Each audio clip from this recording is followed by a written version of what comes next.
చైనాలో వేగంగా వ్యాపిస్తున్న హెచ్ఎంపీ కేసులో మన దేశంలో కూడా నమోదైన విషయం తెలిసిందే. ఇప్పటికే మన దేశంలో దీనికి సంబంధించిన కేసులు 10కి పైగానే నమోదయ్యాయి. దీంతో దేశ ప్రజలందరిలోనూ భయోందాలను నెలకొన్నాయి. మళ్లీ కరోనా నాటి పరిస్థితులు వస్తాయా, మళ్లీ లాక్ డౌన్ వస్తుందా అని అందరూ భయపడుతున్నారు.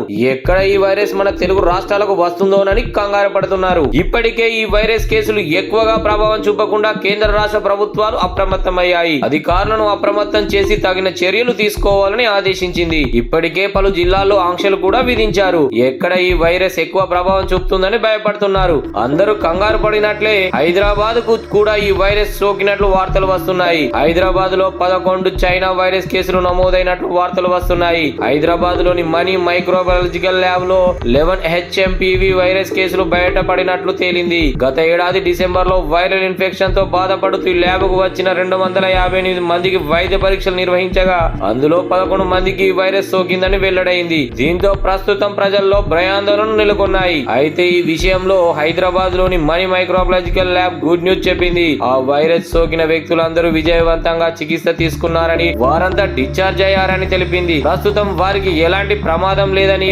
వారంతా ఆరోగ్యంగానే డిశ్చార్జ్ అయ్యారని వెల్లడించింది. దీంతో ఈ వార్త విన్న ప్రజలందరూ ఊపిరి పీల్చుకున్నారు. అందరూ అనుకున్నట్లు ఈ వైరస్ అంత ప్రమాదకరం ఏమీ కాదని హైదరాబాద్ లోని మనీ మైక్రోలాజికల్ ల్యాబ్ ప్రతినిధులతో పాటు డాక్టర్లు కూడా చెప్తున్నారు. ఇది సాధారణమైన ఫ్లూ మాత్రమేనని, బయట వస్తున్న పుకార్లను ఏమాత్రం నమ్మకూడదని తెలిపారు. ఈ వైరస్ కేసులో ఇండియాలో కొత్తేది కాదని, ఎప్పటి నుంచో ఉందని, ప్రజలు కంగారు పడాల్సిన అవసరం లేదని తెలిపారు.